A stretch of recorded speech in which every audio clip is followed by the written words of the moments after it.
नमस्कार आप सभी को। आप सभी लोगों के लिए एक ऐसी भर्ती है ये जिसमें आप सामने वाले से ये पूछ सकते हो, सर इस भर्ती में हमने जो इंटरव्यू दिया है इसमें हमारा सिलेक्शन क्यों नहीं हुआ। सारी जानकारी दूंगा और आपको ये भी बताऊंगा मैं इस बात को किस वजह से आपको बता रहा हूं, और फेयर सिलेक्शन है इस भर्ती में बताऊंगा स्टेप बाय स्टेप। और अगर आपने हमारा चैनल सब्सक्राइब नहीं किया तो कर लीजिए और बेल आइकन को प्रेस कर लीजिएगा। अब अगर आप चाहते हो कोई भी दिक्कत ना आए तो जानकारी पूरी देखिएगा, स्टेप बाय स्टेप प्रूफ के साथ और प्रमाणिक जानकारी दूंगा। और एक जो ये मेहनत मैं आप लोगों के लिए कर रहा हूं तो लाइक बनता भैया, लाइक कर दीजिएगा। ये भर्ती है आपकी रोहतक की। रोहतक के बारे में आप सभी जानते हो, ये है भैया HR हरियाणा का एक जिला। अब हरियाणा एक ऐसा राज्य है, आपको बता दूं, जिसके लिए भारत का किसी भी राज्य का निवासी अप्लाई कर सकता है, चाहे वो उत्तराखंड हो, चाहे वो राजस्थान हो, चाहे वो यूपी हो, XYZ। बात करते हैं इस भर्ती की आपकी अप्लाई की।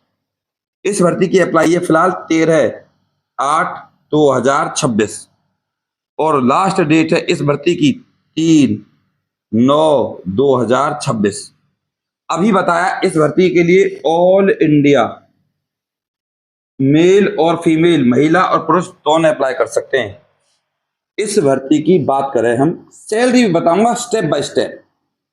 सबसे पहले एज है इस भर्ती में 18 से 42 साल, जिसमें SC और ST को 5, OBC को 3, PH PWBD 10 साल, एक्स सर्विसमैन 10 साल तक की छूट है। इस भर्ती में यानी कि रोहतक वाली भर्ती में आपको बता दूं, इतने सारी पोस्टें शायद ही, मतलब आप अप्लाई करोगे जरूर। और आप लोगों के लिए ये बात मैं कहना चाहूंगा, अगर आपने अभी भी अप्लाई नहीं किया तो कर दीजिए। अगर घर में खुशियां चाहते हो नौकरी के द्वारा, जो आपकी सैलरी रहेगी वो मैं आपको जब जॉब के बारे में आएगी डिटेल तो तब बताता जाऊंगा। अब यहाँ एक भर्ती तो है नहीं, बहुत सारी भर्तियां हैं, तो आप एक बार स्क्रीन पर देख लीजिए। पहले ये समझ लीजिए भर्ती निकली कहाँ है, तो आप अपनी स्क्रीन पर देख लीजिए। ये भर्ती निकली है आपकी छोटू राम कॉलेज रोहतक में निकली है भर्ती, देख सकते हो आप। अब बात करते हैं हम पदों की कि कौन कौन सी पोस्ट हैं। तो स्क्रीन पर देखो, सबसे पहले स्टोर कीपर 12वीं पास होना चाहिए, BA पास होना चाहिए, या तो 12वीं पास हो या BA पास हो। लाइब्रेरी अटेंडेंट 12वीं पास विद लाइब्रेरी साइंस सर्टिफिकेट, यानी कि लाइब्रेरियन का डिप्लोमा या सर्टिफिकेट होना चाहिए। डाटा एंट्री ऑपरेटर या क्लर्क BA पास हो या 12वीं पास हो, बट कंप्यूटर या टाइपिंग नॉलेज होनी चाहिए। डिप्लोमा हो तब भी लगा दो, ना हो ना मत लगाओ, बस 12वीं प्लस टाइपिंग आनी चाहिए और कंप्यूटर चलाना आना चाहिए। इलेक्ट्रीशियन 10वीं पास ITI, फीमेल चपरासी 8वीं पास, चौकीदार 8वीं पास, सफाई कर्मचारी 8वीं पास, माली 8वीं पास, बस ड्राइवर 10वीं पास होना चाहिए और उसके पास HMV heavy motor vehicle licence होना चाहिए। ठीक है भाई। बस कंडक्टर 10वीं पास होना चाहिए और कंडक्टर का लाइसेंस होना चाहिए। अब ये है इस भर्ती की जानकारी। अब ये भी बता दूंगा इस भर्ती में सैलरी कितनी मिलेगी। देखो, सबसे पहले बता दूं आपको, स्टोर कीपर स्क्रीन पर देख लीजिए, इसकी जो सैलरी है आपकी 32,000 है भैया स्टोर कीपर की। लाइब्रेरी अटेंडेंट की आपकी रहेगी भैया सेम 32,000। डाटा एंट्री ऑपरेटर की रहेगी भैया आपकी 29,000। इलेक्ट्रीशियन 10वीं पास, इसकी जो सैलरी रहेगी 28,000।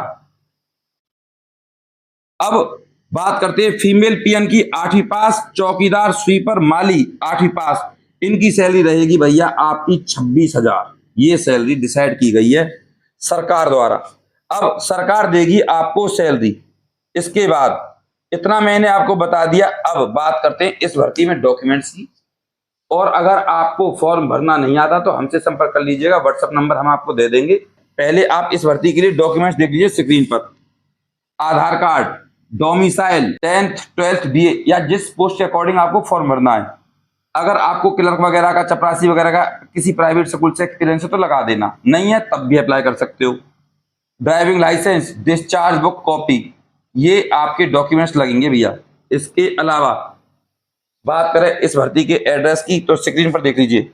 Office of the director Chhotu Ram institute of law Rohtak, इस एड्रेस पर आपको अपना फॉर्म या तो स्पीड पोस्ट से भेज दीजिए या बाई हैंड जमा करा दीजिए। अब बात करते हैं इस भर्ती के सिलेक्शन प्रोसीजर की, जो सबसे ज्यादा अगर कहें तो आसान भी है और दूसरी भाषा में कठोर भी है। देखो कैसे, ये है आपका फॉर्म। ये फॉर्म आपका अगर सही है तो आपका फॉर्म सेलेक्ट है, मिस्टेक है तो आप इस भर्ती से बाहर। बात करते हैं इसके बाद क्या होगा। फिर होगा आपका इंटरव्यू, उसके बाद फिर आपको डॉक्यूमेंट्स वेरिफिकेशन के लिए बुलाया जाएगा, फिर आपका मेडिकल होगा, फिर आपके हाथ में आ जाएगा ज्वाइनिंग लेटर। ये है इस भर्ती का सिलेक्शन प्रोसीजर। मैंने आपको लगभग सारी चीजें बता दी हैं। अब अगर आप चाहते हो हम आपके फॉर्म को अप्लाई करें तो आपके फॉर्म को हम आपके पास भरकर भेज देंगे, जिससे आप उसमें कोई गलती ना कर पाए, और फिर आप उसको चाहे तो हम जमा करा दें चाहे आप जमा करा दिए, ये आपके ऊपर डिपेंड करता है। अब अगर आप चाहते हैं हम आपका फॉर्म भरें तो 90 50 24 88 49 ये आपका व्हाट्सएप नंबर है, इस पर आप हमसे कांटेक्ट कर सकते हैं। अभी फिलहाल की डेट में हरियाणा के 8 जिलों में आधार ऑपरेटर की जॉब निकली हुई है। आधार ऑपरेटर का मतलब होता है आधार कार्ड बनाने वाला। ये हमारी एक्स्ट्रा जानकारी है आप लोगों के लिए। तो आप चाहें तो उस भर्ती के लिए कमेंट कर देना, मैं आपको सारी जानकारी दे दूंगा कि उसमें आपका सिलेक्शन कैसे कैसे होगा। अब कमेंट कर दीजिएगा, मैं आपको तुरंत बता दूंगा। अब इसके अलावा एक और नई खुशखबरी आप लोगों के लिए। फिलहाल की डेट में HKRN हरियाणा कौशल रोजगार निगम में बहुत सारी भर्तियां निकल रही हैं, बहुत सारी। चपरासी, चौकीदार, माली और आपका ड्राइवर, उन भर्तियों के लिए आप अप्लाई कीजिए, सीधा सिलेक्शन है। बशर्ते आपका स्कोर ठीक ठाक होना चाहिए, और जितना आपका स्कोर बन रहा है मैं आपको बता दूंगा। कमेंट कर देना कि किस पोस्ट के लिए आपने अप्लाई किया है, और मैं आपको फिर बता दूंगा आपकी कमेंट में कि आपका स्कोर इतना होना चाहिए। और आप मुझे कमेंट में पूछ लेना, सर हमने ड्राइवर की भर्ती के लिए अप्लाई किया है तो हमारा स्कोर कितना होना चाहिए सिलेक्शन के लिए। ठीक है भाई, तो HKRN की साइट पर जाइए, हरियाणा कौशल रोजगार निगम, ऑनलाइन सारा प्रोसीजर होता है। 236 रुपए की फीस होती है, और जब आप अप्लाई कर दें तो हमें बता दीजिएगा कमेंट में, ना कि व्हाट्सएप पे। मैं आपको तुरंत बता दूंगा कहाँ कुछ करना है आपको सिलेक्शन के लिए, क्या आपको करना चाहिए। ऐसे ही इस छोटूराम कॉलेज की भर्ती के लिए और ऐसे ही आप HKRN के लिए हमसे पूछ लीजिएगा, लेकिन कमेंट में बॉस। केवल व्हाट्सएप नंबर जो मैंने आपको दिया है ये सिर्फ फॉर्म भरने के लिए दिया है। ठीक है जी। अब इसके अलावा अभी भी किसी का कोई डाउट है तो हमसे आप संपर्क कर लीजिएगा, आपके प्रत्येक डाउट को क्लियर करेंगे भैया। अब दिल्ली एम्स में निकल रही है, सिर्फ इंटरव्यू होगा और सारा प्रोसीजर मैंने वीडियोस में डाला हुआ है, आप देख लीजिए। इस भर्ती के लिए अप्लाई कर देना। सबसे अच्छी भर्ती है, रहना खाना पीना सब मिलेगा दिल्ली एम्स में। और एक भर्ती नहीं है, विभिन्न प्रकार की भर्तियां हैं। और आपको पता है एम्स हॉस्पिटल छोटा मोटा हॉस्पिटल नहीं है, बहुत बड़ा हॉस्पिटल है। आई होप आप जरूर अप्लाई करेंगे, और इस वीडियो को ज्यादा से ज्यादा अपने व्हाट्सएप ग्रुप और फेसबुक पर जरूर शेयर करें। अपने प्यार और अपनी सपोर्ट को हम पर ऐसे ही बनाए रखें। चैनल को सब्सक्राइब करे बिना, वीडियो को लाइक करे बिना बिल्कुल नहीं जाइएगा। नमस्कार।